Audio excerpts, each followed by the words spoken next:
جمهور اتحاد جدة وفيديو جديد وسنفترس النادي الاهلي المصري. هناكل الاهلي المصري زي المرسى.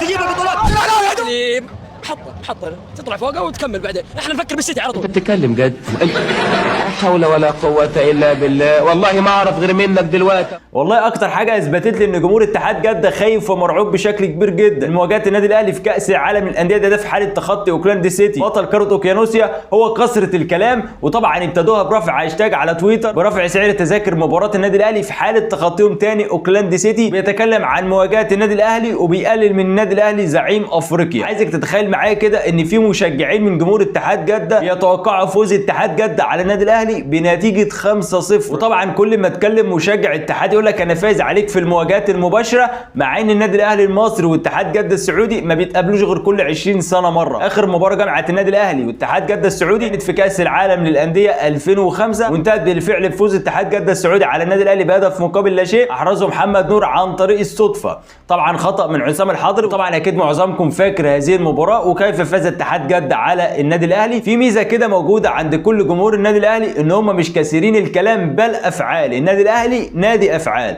دايما بتلاحظ كده ان اي فريق بيجي يواجه النادي الاهلي دايما بتشوف منه ردود افعال غريبه جدا. دايما علامات الخوف بتظهر عند جمهور النادي اللي هيواجه النادي الاهلي سواء بقى في دوري ابطال افريقيا او في كاس العالم للانديه. وده طبعا اللي ظهر عند جمهور اتحاد جده السعودي خايف ومرعوب من مواجهه النادي الاهلي بشكل كبير جدا. كون ان جمهور اتحاد جده السعودي كل يومين يطل علينا بتصريحات ملهاش اي معنى، كلام ما فيش فيه ريحه المنطقيه، انك ازاي هتواجه النادي الاهلي اذا كان النادي الاهلي بعبع افريقيا فامام اتحاد جده فهو صغير افريقيا. احترام النادي اتحاد جده وكل جمهور اتحاد جده ما ينفعش تقارن اتحاد جده السعودي بالنادي الاهلي المصري. الاهلي يصنع التاريخ يكتب الحدوته. النادي الاهلي هو اكبر نادي في افريقيا والشرق الاوسط، اكبر من الهلال، اكبر من اتحاد جده، اكبر من كل انديه اسيا وانديه افريقيا والشرق الاوسط بشكل عام. انت كمشجع لنادي اتحاد جده المفروض تقف وتضرب تعظيم سلام للنادي الاهلي. مشاركه النادي الاهلي في كاس العالم للانديه دي لوحدها مكسب للبطوله. مش انت طالع تقول لي المباراه مضمونه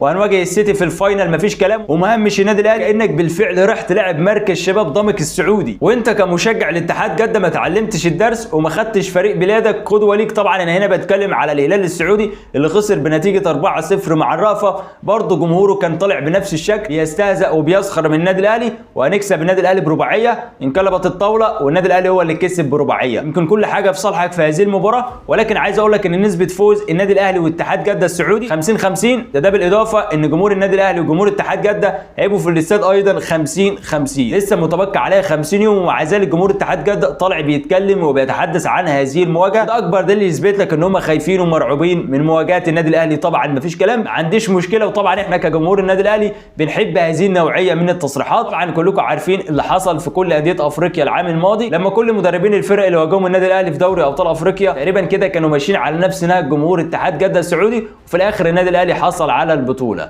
عايز اقول لك كمشجع اتحادي بلاش الغرور علشان الصدمه ما تكونش قويه زي ما حصل مع جمهور الهلال. ارجع تاني وافكرك انا بحترم كل انديه السعوديه اتحاد جده بالتحديد، ولكن اللي شايفه من جمهور اتحاد جده يستفزني بشكل كبير جدا، ومع ذلك بيطمني كمشجع النادي الاهلي. ولكن ما ينفعش تطلع تقلل من النادي الاهلي وتاريخه نادي يعتبر من اكثر الانديه في العالم بعد ريال مدريد حصولا على البطولات. بالمناسبه عايز اقول لك ان النادي الاهلي هيلعب بطوله كاس العالم، هتنتهي بطوله كاس العالم هيسافر على الامارات يلعب بطوله السوبر مصري للابطال، طبعا المكونه من 4 فرق. النادي الاهلي هيواجه سيراميكا كليوباترا في اول مباراه، والفريق الثالث نادي بيراميدز طبعا لانه كان وصيف الدوري مع النادي الاهلي وبطل كاس مصر النسخه الجديده. طبعا كلنا عارفين ان نادي الزمالك حسب اللوائح والقوانين ممنوع من المشاركه بسبب ان هو خاف من مواجهه النادي الاهلي وانسحب بقياده الموسيقار مرتضى منصور العام الماضي، وبالتالي نادي الزمالك هيتحرم نسختين على التوالي من بطوله السوبر المصري. وطبعا اللي هيحصل على البطوله هيحصل على 250,000 دولار، وصاحب المركز الثاني هيحصل على 125,000 دولار، وصاحب المركز الثالث هيحصل على 75,000 دولار،